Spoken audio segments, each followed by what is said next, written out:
Hello friends, इस video session में हम बात करेंगे पाइथन में फॉर लूप क्या होता है, उसका क्या सिंटेक्स होता है और क्या वर्किंग प्रोसेस होती है। तो फॉर लूप बेसिकली हम लोग यूज करते हैं किसी भी सीक्वेंस को इटरेट करने के लिए। सीक्वेंस का मतलब होता है ऑर्डर्ड कलेक्शन, या फिर हमें किसी भी सीरीज़ को अगर इटरेट करना है जो कि हम लोग रेंज से जनरेट करते हैं तो हम लोग फॉर का लूप यूज़ करते हैं। और इस पूरे प्रोसेस को बोलते हैं ट्रैवर्सल करना। इटरेटिंग ओवर अ सीक्वेंस, किसी भी सीक्वेंस के ऊपर अगर इटरेट करते हैं तो उस प्रोसेस को बोलते हैं ट्रैवर्सल। लेकिन सबसे पहले देखते हैं कि इटरेशन क्या होता है। तो अगर हम किसी भी सेट ऑफ स्टेटमेंट्स का रिपीटेड एग्जीक्यूशन करते हैं तो उस प्रोसेस को बोलते हैं इटरेशन। अब ये आप रिपीटेड एग्जीक्यूशन किसके बेसिस पे होता है?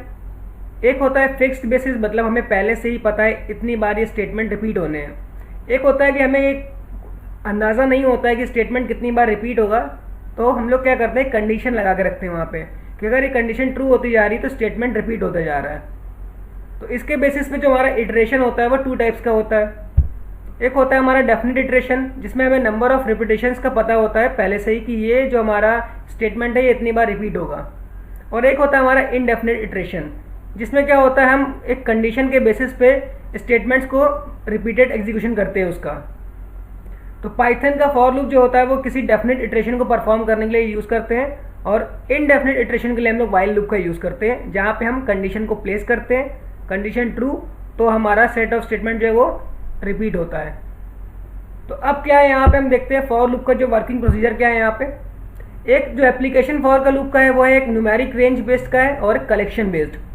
तो न्यूमेरिक रेंज बेस्ड का जो लूप हम लोग यूज़ करते हैं फॉर का, उसमें क्या होता है, रेंज हम लोग को एक सीरीज जनरेट करके देती है, और उस सीरीज़ में क्या होता है, जो वेरिएबल हमारा होता है सीरीज़ के हर एक वैल्यू को एक्सेस करता है। उसके बाद अगर वो रेंज में होता है तो स्टेटमेंट एग्जीक्यूट होते हैं। तो प्रॉपर फ्लो देखते हैं कैसे एग्जीक्यूट होता है। सबसे पहले तो यहाँ पे आपको कॉलम दिख रहा है, इसका मतलब क्या है, हमारा ये एक ब्लॉक है। ब्लॉक का मतलब होता है ये इसके पास मल्टीपल स्टेटमेंट या सिंगल स्टेटमेंट इसकी बॉडी में हम लोग लिखेंगे। यहाँ पे स्टार्ट और स्टॉप के रेंज हमने एक ट्यूटोरियल रेंज पे भी डाला है, अगर आपने नहीं देखा तो उसको देख सकते हैं आप। तो ये स्टार्ट और स्टेप वैल्यू क्या होती है, यहाँ पे ऑप्शनल होती है, इसलिए स्क्वायर ब्रैकेट के अंदर मैंने इसको इंडिकेट किया है। अब यहाँ पे क्या हो रहा है, देखिए जितने भी स्टेटमेंट यहाँ पे स्टार्ट हो रहे हैं सबके पहले यहाँ पे इक्वल स्पेसिंग है। इक्वल स्पेसिंग का मतलब है ये इंडेंटेशन होता है। पाइथन में इंडेंटेशन का ही यूज़ करते हैं, किसी भी करली ब्रेसेस का यूज़ नहीं करते हैं ब्लॉक को फॉर्म करने के लिए। कॉलन के बाद स्टेटमेंट जो भी अगर इस ब्लॉक के अंदर आ रहे हैं वो एक ही स्पेस से, मतलब इक्वल नंबर ऑफ स्पेसेस से स्टार्ट होते हैं। तो यहाँ पे मैंने इंडिकेट भी किया है कि स्पेसेस को इंडिकेट किया ब्लू कलर से कि जितने भी स्टेटमेंट यहाँ से स्टार्ट हो रहे हैं सबके पास इक्वल नंबर ऑफ स्पेसेस हैं। तो जो भी इस फॉर के लूप का पार्ट होगा वो इक्वल नंबर ऑफ स्पेस होगा, यहाँ से स्टार्ट होगा। अब इसके बाद क्या है, जो रेंज हमने यहाँ पे लिखा है, मान लीजिए हमने एग्जांपल लिया for x in range 1,6।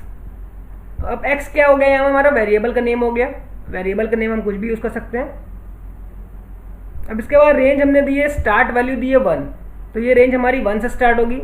Stop value दी हमने 6, तो लास्ट लिमिट इंक्लूड नहीं होती रेंज में, तो ये क्या हो जाएगा 5 तक इंक्लूड करेगा, 1 से लेके 5 तक। स्टेप वैल्यू हमने यहाँ पे नहीं दी है, तो 1 by 1 का इंक्रीमेंट होगा इसमें, 1 2 3 4। तो अब इस प्रोसेस को डिटेल में फिर से एक बार समझते हैं। यहाँ पे जैसे कि मैंने फॉर का मैंने एक लूप लिखा है फॉर एक्स इन रेंज 1,6। यहाँ पे हमने एक स्टेटमेंट लिखा है सिंगल स्टेटमेंट। ये फॉर का पार्ट है क्योंकि इस पे स्पेसेस यहाँ पे दिए हैं, इंडेंटेशन इसका चेंज हुआ। अब सबसे पहले तो ये x जो हमारा वो है लूप का वेरिएबल है। अभी लूप का वेरिएबल क्या है, इस लूप को रन करने के लिए हेल्प करेगा। तो सबसे पहली वैल्यू जो रेंज की होगी या जो भी सीरीज की वैल्यू है वो इसमें आकर के असाइन हो जाएगी। तो x की जो पहली वैल्यू होगी वो हमारे एग्जाम्पल में क्या है, 1 है।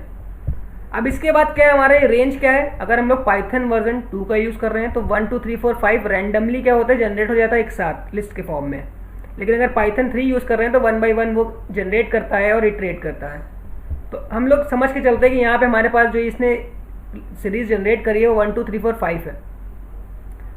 अब बेसिकली क्या है, ये मेंबरशिप ऑपरेटर हमारा इन क्या कर रहा है, वो चेक कर रहा है क्या एक्स की जो वैल्यू है करंट वैल्यू वो इस रेंज में लाई करती है। तो अभी करंट वैल्यू एक्स की हमारी 1 थी, तो क्या वो 1 2 3 4 5 में लाई कर रही है, क्या 1 इन 1 2 3 4 5। अगर हमारी ये कंडीशन ट्रू होती है तो क्या हो जाएगा, हमारा जो कंट्रोल है वो इस लूप के अंदर जाएगा। तो कंट्रोल लूप के अंदर जाएगा, स्टेटमेंट हमारा क्या होगा जो लूप की बॉडी के अंदर वो एग्जीक्यूट होगा। फिर स्टेटमेंट एग्जीक्यूट होने के बाद हमारा जो कंट्रोल है वो वापस कहाँ जाएगा, फॉर के लूप पे, एक्स की न्यू वैल्यू के साथ। और एक्स की न्यू वैल्यू क्या होगी, जो रेंज की नेक्स्ट वैल्यू होगी। तो एक्स क्या करेगा, उसकी नेक्स्ट वैल्यू को एक्सेस कर लेगा। इस हमारे केस में क्या होगा, एक्स की नेक्स्ट वैल्यू होगी 2। अब बेसिकली सबसे पहले स्टार्ट करते हैं, तो एक्स की वैल्यू हुई 1 in range 1 2 3 4 5, condition true, control goes inside loop, और ये प्रिंट एक्स वाला स्टेटमेंट हमारा एग्जीक्यूट हो गया। इसके बाद कोई स्टेटमेंट नहीं हमारा, कंट्रोल वापस गया हमारा फॉर पे, और यहाँ पे हमारी एक्स की वैल्यू क्या हो गई, 2 हो गई। तो क्या 2 इन रेंज, ये भी कंडीशन हमारी क्या है, ट्रू है। फिर कंट्रोल लूप के अंदर गया और यहाँ पे प्रिंट वाला हमारा स्टेटमेंट एग्जीक्यूट हुआ। फिर कंट्रोल क्या हुआ, वापस गया। अब इस बार क्या हो गया, हमारी एक्स की वैल्यू क्या हो गई, 3 हो गई। क्या 3 इस रेंज में लाई कर रहा है, लाई कर रहा है, ट्रू है। कंडीशन ट्रू होते ही कंट्रोल कहाँ चला गया, लूप के इनसाइड चला गया। फिर एग्जीक्यूशन हुआ, फिर कंट्रोल वापस गया। इस बार हमारी एक्स की नेक्स्ट वैल्यू क्या है, 4। अब क्या 4 इस रेंज में है, ये भी कंडीशन हमारी ट्रू है। स्टेटमेंट एग्जीक्यूट हुआ, फिर कंट्रोल वापस गया फॉर पे। नेक्स्ट हमारा क्या है, एक्स की वैल्यू हो गई 5। अब 5 इन रेंज, ये कंडीशन भी हमारी ट्रू है। इसका मतलब फिर से कंट्रोल क्या गया, लूप के अंदर गया, स्टेटमेंट को एग्जीक्यूट किया। अब इस बार क्या हुआ कि हमारी जो रेंज है यहाँ पे खत्म हो गई है। तो जो हमारा कंट्रोल है वो वापस ना जाकर क्या हो गया, लूप के बाहर आ गया। लेकिन लिखा है control comes out of for loop, क्योंकि रेंज का जो हो गया एंड हमारा हो गया, रेंज हमारी एंड हो गई। अब कोई हमारे पास नंबर्स नहीं है। तो इस तरह से क्या आउटपुट आने वाला है, हमारा एक्स की 1 by 1 वैल्यू को हम प्रिंट कर रहे हैं। तो आउटपुट जो आएगा 1 2 3 4 5।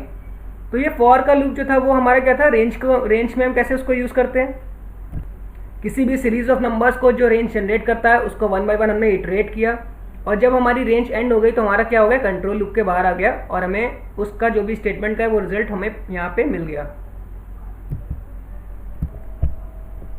नेक्स्ट हमारा क्या है, अब हमें क्या करना है, इटरेशन परफॉर्म करनी है कलेक्शन बेस्ड पे। मतलब जो हमारे सीक्वेंस थे, हमने भी पढ़ा था, लिस्ट, टपल, डिक्शनरी, सेट, इन पे क्या करना है, हमको इटरेशन परफॉर्म करनी है। तो सेट बेसिकली अनऑर्डर्ड होता है, डिक्शनरी भी अनऑर्डर्ड होती है, लिस्ट, टपल और स्ट्रिंग हमारा क्या हो जाएगा, ऑर्डर्ड सीक्वेंस है। तो यहाँ पे लिखा है this type of for loop iterates over a collection of objects. List हो गया हमारा, टपल हो गया, सब क्या होता है, कलेक्शन ऑफ एलिमेंट्स होता है इसमें। तो अब बेसिकली सिंटेक्स हमारा फॉर का लूप का सेम है। यहाँ पे रेंज की जगह हमने कलेक्शन लिख दिया, कोई भी लिस्ट या टपल हम पास कर सकते हैं। स्टेटमेंट में भी वही इंडेंटेशन का रूल फॉलो होगा, एक सिंगल स्टेटमेंट होना ज़रूरी है ब्लॉक के अंदर, अदरवाइज आपको पास लिखना पड़ेगा उसको एरर ना थ्रो करने के लिए। यहाँ पे हमने एग्जांपल लिया है, फॉर एक्स इन एक लिस्ट पास की यहाँ पे ABCDE। मतलब ये लिस्ट हमारी जो है स्ट्रिंग है, इसके अंदर हमने 5 स्ट्रिंग पास करी है, लिस्ट ऑफ स्ट्रिंग से है। अब बेसिकली क्या है, हमने यहाँ पे एक्स को 1 by 1 इटरेट करना है इस लिस्ट के ऊपर, और इस स्टेटमेंट को हमें एग्जीक्यूट करना है। तो इसका प्रोसेस भी हम देख लेते हैं।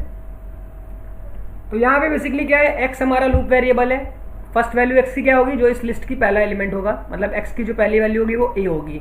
इसके बाद मेंबरशिप ऑपरेटर क्या करेगा, हमारा चेक करेगा क्या एक्स की वैल्यू जो करंट वैल्यू है वो इस लिस्ट में लाई कर रही है। अगर ट्रू है तो क्या होगा, हमारा कंट्रोल वापस लूप में जाएगा, इस स्टेटमेंट को एग्जीक्यूट करेगा। फिर इसके बाद क्या होगा, एक्स नेक्स्ट वैल्यू को एक्सेस करेगा जो कि बी हो जाएगी। फिर इन ऑपरेटर चेक करेगा, फिर ट्रू हुआ, फिर सी वैल्यू एक्सेस करेगा। ऐसे करते करते ये सारी वैल्यूज़ को इटरेट करेगा, और इसका जो हमारा रिजल्ट आएगा वो क्या आएगा, ABCDE।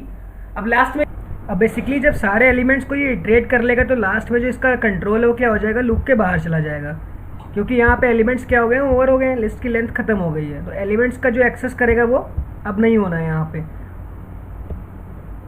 सो प्रैक्टिकल करके देखते हैं दोनों एग्जाम्पल को, एक हम रेंज के थ्रू करेंगे और एक कलेक्शन बेस्ड ऑब्जेक्ट को इटरेट करेंगे।